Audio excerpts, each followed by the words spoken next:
नमस्कार, खबरें अभी तक की मुहिम जनता की आवाज में आपका स्वागत है। आम लोगों की समस्याएं, एक हमारी छोटा सा काम एक पार्षद भी नहीं कर सकते हैं। कॉलोनी की बात नहीं है, पूरे देश की समस्या है ये झूठ बोल के वोट ले जाते हैं और ये काम कुछ नहीं करते। जन सुधार की जो एक मुहिम है वो जारी रहेगी। जनता की आवाज में ब्रेक के बाद एक बार फिर से आपका स्वागत है। आप देख रहे हैं हमारे साथ जनता की जो इस बार तादाद है वो काफी ज्यादा है, यानी कि समस्याएं भी ज्यादा होंगी क्योंकि जनता यहाँ भारी संख्या में पहुंची है। जनता सवाल पूछेगी और जो यहाँ पे नेता बैठे हुए हैं, पार्षद बैठे हुए हैं, वो जवाब देंगे। तो अब जनता की आवाज में हम रुख करेंगे जनता की तरफ। जी, मैं राकेश कुमार मेरा नाम है, मैं वार्ड नंबर 7 राजेंद्र पार्क से, और मैं जनता की आवाज़ से एक तरफ से और बहुत खुश हूँ और उनको हार्दिक अभिनंदन करता हूँ कि जनता की आवाज़ से जो मैं बोलना चाह रहा हूँ वो जनता को पता लगे। और जनता को ये भी पता लगना चाहिए जो पहले राजनीतिक के ठेकेदार थे वो जो फ्लाईओवर बनाता उस टाइम पे कहाँ गए, और जो ये रोड बन रहे हैं, पानी की सीवर बन आ रहे हैं, उसके टाइम पे ये कहते हैं कि हम पानी की सीवर डाल रहे हैं, लाइन डाल रहे हैं। उसका कारण किसका? जनता का। जनता के माध्यम से ये कहना चाहता हूँ, जनता ये सोचे, पहले वोट डालने से पहले ये देखे कि ये सरकार निकम्मी है, ये चोर है, लफंडर है, जो भी है बदमाश आता है, उस इंसान को खड़ा होने से पहले उसको देखना चाहिए कि इंसान को, जनता को, के वोट देने से पहले कि उस टाइम पे भूल जाते हैं एक बोतल और एक बर्फी के डब्बे पे बिकना नहीं चाहिए इंसान को, क्योंकि उसके माध्यम से सब जनता को ये पता लगना चाहिए कौन इंसान क्या काम कर रहा है, कौन पार्षद क्या कर रहा है, उसकी जाके चेक करे, उसको देखे किस तरीके से काम कर रहा है। ये नहीं जनता ये सोचे कि मेरे घर बैठे पार्षद आएगा, ये मेरे घर बैठे कोई नेता आएगा, नहीं, ये गलत बात है। अपने आए और खुद उसके पास जाए, कान पकड़ के काम करवाए, भाई ये मेरा काम है, क्योंकि जनता की ये नहीं नेता लोग करवाएंगे। नेता के लिए आप खुद जाओगे, कहोगे सर पे खड़े हो जाओ, काम करना है मेरे को, तो मेरा काम करवा भैया। ऐसी राजनीतिक सरकार निकम्मी है, उसको हटाना चाहिए, चोर है, लफंडर है।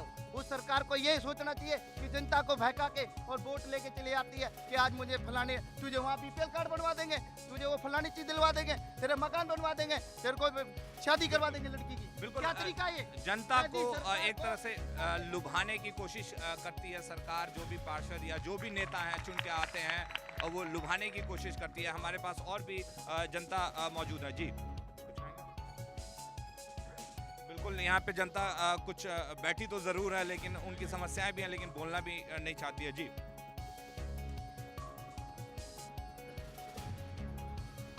हेलो, मैं पहले आप मीडिया वाले को हार्दिक अभिनंदन करता हूँ सूरत नगर फेज 2 में पधारने पे। दूसरी बात ये है, जो मैं किसी पार्टी से विरोध और कुछ नहीं कर सकता हूँ क्योंकि सब एक दूसरे को चट्टे बट्टे हैं। सब हमारे जितने भी जनता है उसमें से 95% जनता ऐसे हैं जो एक पार्षद को भी नहीं जानता है। पार्षद का नाम जानता है, लेकिन एक पार्षद के यहाँ जाते हैं हम लोग काम करने के लिए तो 5% लोगों को ही काम करने के लिए वो एकड़ भी देते होंगे। 95% लोगों को काम भी नहीं करता है वो हमारे पार्षद से लेकर ऊपर तक। हम एक डोमासाल के लिए गए थे सारबान जी के पास, जो इस पर साइन कर दीजिए, जो मेरा सूरत नगर में घर है। उन्होंने कहा सचिव जी कला करेंगे और उस पर साइन भी नहीं किया। उन्होंने कहा बिहार के हो, वहाँ का एक एप्लीकेशन लगा दो। तो एक हमारी छोटा सा काम एक पार्षद भी नहीं कर सकते हैं, तो हम तो सरकार को तो खैर कल्पना से बाहर है। हम लोग जैसे हैं तैसे ही ऐसे चलेंगे, ऊपर वाले कहीं से आ जाएगा वही पानी देगा। भगवान को हम लोग ये कर रहे हैं, भगवान के रूप में कोई नेता आ जाए वही हम लोग आशा करते हैं। आज के उम्मीद में कुछ नहीं उम्मीद है जो हमें पानी मिलेगा, क्या मिलेगा, जैसे भगवान के भरोसे चल रहे हैं। बिल्कुल, यहाँ पे भगवान के भरोसे चल रहे हैं। इस बार जो जनता की आवाज़ है उसमें जनता एक हमारे भाई साहब उन्होंने सारवान जी हैं, योगेंद्र सारवान, उनके ऊपर सवाल उठाया है। हम सीधे उनके पास चलेंगे क्योंकि ये लोग मानते हैं कि हमारे पास कोई नेता है जो भगवान का रूप लेके आए, जो हमारा काम करे। जी सारवान जी, जैसा भाई साहब ने कहा कि भाई मैं डोमोसाइल लेके गया था, लेकिन मेरी जो ड्यूटी है, जो मेरे को अधिकार दिए गए हैं प्रशासन ने, मैं उसी के अकॉर्डिंग काम कर सकता हूं। अगर भाई साहब के डॉक्यूमेंट पूरे होते तो मैं साइन अवश्य करता। अगर उसके अंदर प्रॉब्लम थी इसीलिए मैं उनको साइन नहीं किया। और रहा वार्ड का बात, कोई बात नहीं कि वार्ड में अगर मेरी जान पहचान है आपसे तो मैं भी कर सकता हूँ, लेकिन वार्ड शशिकला जी का है, पहला हक आपका उनके पास जाने का पड़ता है। आप उनके पास जाइए, क्योंकि जब तक आप अपने नेता को या पार्षद को नहीं जानेंगे तो कैसे काम चलेगा? कोई नहीं, लेकिन आपके डॉक्यूमेंट्स पूरे होने चाहिए। आपके डॉक्यूमेंट्स पूरे होने चाहिए। ठीक है, वार्ड आपका वार्ड 7 नंबर में आपका वोट है, लेकिन आपके डॉक्यूमेंट्स क्लियर होंगे, मैं तभी ही कर सकता हूँ, क्योंकि मुझे भी आगे जवाब देना है। यानी मैं पार्षद बन गया कि मन मर्जी काम कर सकता हूँ। आपके डॉक्यूमेंट्स पूरे कीजिए, आपको मैं साइन करने के लिए तैयार हूँ। वोट होता है वो हर भारतीय की एक बहुत बड़ी ताकत होती है, वो इसका इस्तेमाल अपने लिए करता है। एक सबसे बड़ी ताकत उसी वक्त समझ में आती है किसी भी नेता की या किसी भी ये की। नेताओं पे इल्जाम लग रहा है। हमारे साथ भाजपा के नेता हैं जी, क्या कहेंगे आप?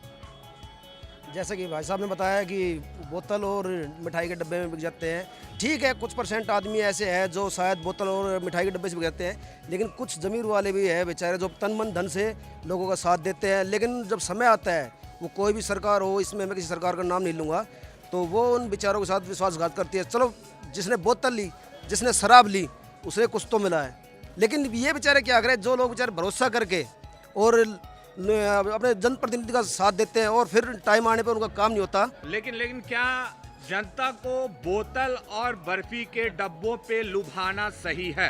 नहीं, बिल्कुल नहीं, हम इस पक्ष में है भी नहीं।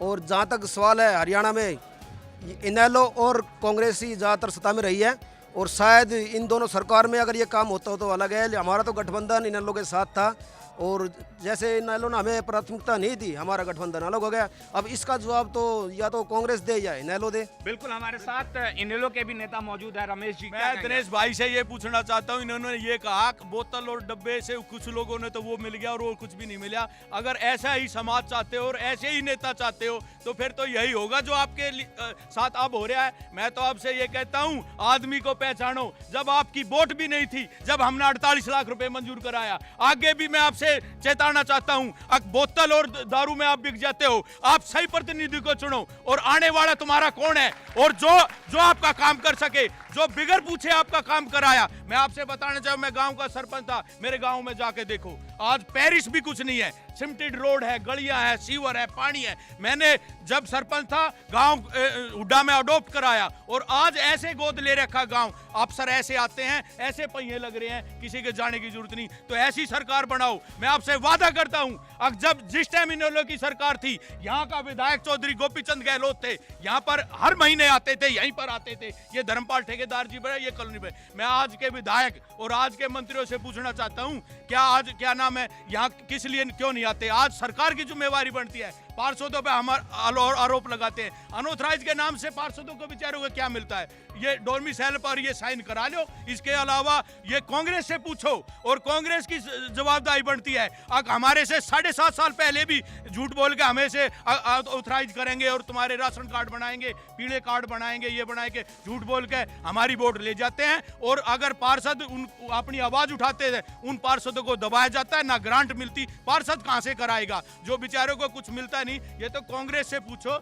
जिन्होंने 7 साल पहले, 3 साल हमारे, मैं धन्यवाद करता हूं जागरण का, जो पहले तो ये इलेक्शन कराना नहीं चाहते थे, इनकी नियत में खोट था। और जब अगर इलेक्शन हो भी गए तो हमारे क्या कसूर है अनऑथराइज कॉलोनियों में? अब इनेलो की सरकार में कहां से 10 लाख रुपए लग गया? जब कहां थी अनऑथराइज? जब भी तो अनऑथराइज थी। ये तो इनकी नियत में खोट है कांग्रेस की सरकार में, मैं आपसे दावा करता हूं। बिल्कुल, सरकार पे सवाल उठ रहे हैं, लेकिन सरकार की जो मंशा है उसके बारे में जनता बताएगी। हमारे साथ जनता की भीड़ काफी हद तक मौजूद है। लोग कुछ कहना चाहते हैं जी।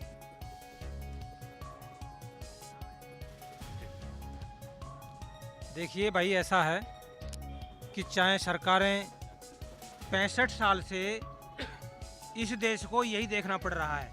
इस कॉलोनी की बात नहीं है, पूरे देश की समस्या है ये। आज कॉलोनी में पानी नहीं है, इसमें समस्या पानी के लेकर के ये आज सभा की गई है, समस्या को आगे ले जाने के लिए सभा की गई है। ऐसा ही पूरा हिंदुस्तान आज आंदोलित है। कोई सब अपनी अपनी समस्याओं को लेकर के सड़क पर उतरे हुए हैं, लेकिन समस्याओं का समाधान कहीं किसी भी बेस पर नहीं हो रहा है। इस सरकार ने, उस सरकार ने और उनसे और परली सरकार ने 65 साल से इस देश को सिर्फ एक चीज दी है कि यहाँ नशा दिया है लोगों को। हर जगह नशा ही नशा। जहाँ जाओ पानी की व्यवस्था नहीं कर सकती है सरकार, लेकिन वहाँ कॉलोनी में, गलियों में ठेके की व्यवस्था जरूर कर देगी कि लोग दारू पियो, पानी नहीं मिलेगा। ये सरकार की नीति रही है इस देश के लिए। और यही नीति आगे जारी है। ये देश पूरी तरह से इन माफियाओं के जाल में जकड़ चुका है, फंस चुका है, और इस देश को निकालने के लिए हर व्यक्ति को आंदोलित होना पड़ेगा, तब तो कुछ समाधान होगा, नहीं तो नहीं होगा। कोई सरकार आओ चाहे जाओ, नहीं। बिल्कुल देश को जागरूक होना पड़ेगा, लोगों को जागरूक होना पड़ेगा, क्योंकि सरकार जो है वो लोग बनाते हैं, और लोग जब तक जागरूक नहीं होंगे सही सरकार नहीं बनेगी। हमारे साथ और भी जनता मौजूद है जो कुछ कहना चाहती है। जी कुछ कहेंगे? यहाँ पे दो पार्षद बैठे हुए हैं, ये बता दो भाई पार्षदों ने यहाँ पे आके भाई हमने ये समस्याएं सुनी, हम इस समस्या के लिए प्रशासन के पास गए। क्या दो पार्षद कभी इस समस्या, क्या इन्होंने कॉलोनी के लिए क्या विकास करवाया? क्या कभी कोई ग्रांट मंजूर करवाई? क्या कभी कोई ग्रांट रखी प्रशासन के सामने? कोई, हमें दोनों पार्षदों से जवाब चाहिए अभी। बिल्कुल ये एक युवा है, और युवा जो होते हैं वो इस देश की ताकत है, इस देश की शक्ति हैं, और उन्होंने सवाल ये पूछा है कि वो पार्षद से जानना चाहते हैं कि उन्होंने क्या मंजूर कराया, क्या कुछ किया। हमारे साथ फिलहाल अभी जो है गुड़गांव के वार्ड नंबर 7 के पार्षद योगेंद्र सारवान जी हैं, हम उनसे जवाब मांगते हैं। जी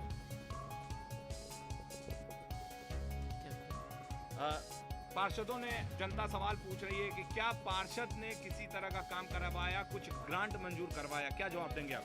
अभी प्रशासन की तरफ से अनऑथराइज में, जैसा कि आपको पता है, किसी भी तरह का काम नहीं किया जा रहा है। बाकी रही बात लाइट वगैरह की व्यवस्था, यहाँ कुछ 250-300 लाइटें लगी हैं इलेक्शन के बाद में, और पानी के लिए हम बार बार उनसे कहते हैं, लेकिन पानी के टैंकर भी कभी कभार भेजते हैं, और बाकी भेजते ही ना के बराबर ही हैं। जबकि ये प्रशासन को होना चाहिए कि भाई जनता उनकी है, तो उनका देख रेख भी, उनको मूलभूत सुविधा देना उनका हक बनता है। कम से कम पानी तो उनको टैंकर के द्वारा अवेलेबल कराए।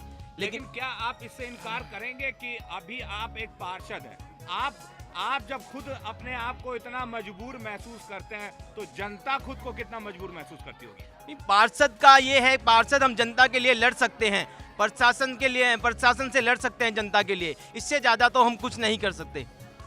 लेकिन धर्मपाल जी आप बताइए कि यहाँ पे पार्षद जो है वो अपने आप को कह रहे हैं कि हम प्रशासन से कहते हैं कि वो पानी की व्यवस्था करे, लेकिन प्रशासन नहीं करवाता। यहाँ पे जब पार्षद इतने मजबूर हैं तो जनता कितनी मजबूर होगी? जनता जी जब बहुत ही ज़्यादा मजबूर है। पानी खारा नहीं, कड़वा पानी है पीने के लिए। जनता की कोई आवाज़ नहीं सुनता है। हम कई बार शिगरोया के पास गए तो वो जब भी जाते हैं वो कह देता है भाई अनऑथराइज कॉलोनी हम काम नहीं कराएंगे, अनऑथराइज का बिल, बिजली का बिल नहीं भर रहे हम, क्या मकानों का टैक्स नहीं दे रहे हम, क्या चीज़ नहीं दे रहे, अनऑथराइज बता रहे, निगम में होते हुए भी हमें पानी नहीं दे रहे। फिर हमने ज़बरदस्ती की, रोड रोका, फिर हम 1-2 इंच की टी मांग रहे थे उनसे टी, फिर हमको 8 इंच की टी वो लगवा के गए, पर उसमें भी पानी चालू करने के लिए नहीं बोल रहे हैं। कॉलोनी अप्रूव हो जाएगी जब पानी चालू करेंगे। फिर हम उनसे बोल के आए भाई हम ज़बरदस्ती भर जाएंगे या कुछ भी करेंगे, पर पानी लेके रहेंगे उनसे। बिल्कुल, हाँ जी, बिल्कुल। धर्मपाल जी कह रहे हैं कि पानी लेके रहेंगे चाहे कुछ भी हो। जनता भी काफ़ी आक्रोशित है, जनता अपनी आवाज़ उठा रही है, और जो ये खबरें अभी तक की एक मुहिम है जनता की आवाज़, इसको खबरें अभी तक भी उठा रहा है, ताकि जो जनता की आम समस्याएं हैं, आम दिक्कतें हैं, उसको जल्द से जल्द दूर किया जा सके। जनता की आवाज़ में फिलहाल वक्त है एक ब्रेक का, लेकिन ब्रेक के बाद जनता की आवाज़ में जनता की आवाज़ जरूर गूंजेगी। नमस्कार, खबरें अभी तक की मुहिम जनता की आवाज़ में आपका स्वागत है। आम लोगों की समस्याएं, एक हमारी छोटा सा काम एक पार्षद भी नहीं कर सकते हैं। कॉलोनी की बात नहीं है, पूरे देश की समस्या है ये झूठ बोल के वोट ले जाते हैं और ये काम कुछ नहीं करते। जन सुधार की जो एक मुहिम है वो जारी रहेगी।